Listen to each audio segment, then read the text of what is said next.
The National Football League has taken the issue of concussions and its long-term effects and placed them in the front of our social awareness.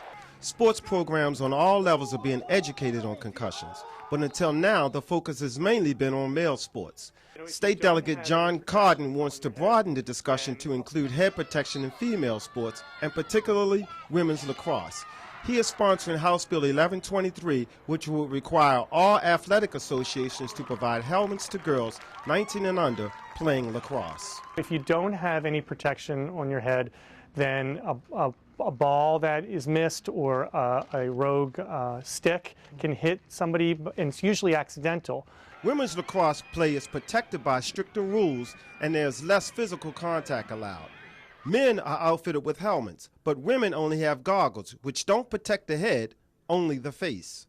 How do we make sure that we're doing everything we can, not only to allow young athletes to realize their potential, but also to make sure that they're protected and that their parents feel as if they're put into an environment that's as safe as possible? Look at the NCAA data of the 27 sports that they follow.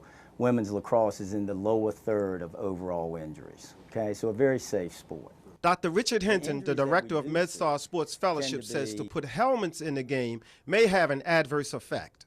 And unfortunately, sort of the seemingly simple answer of putting women in men's lacrosse helmets and having them play a game that is more similar to men's lacrosse will astronomically increase the overall injury burden for women's lacrosse. So, is there a need for a state law on helmet use to decrease the chance of concussions?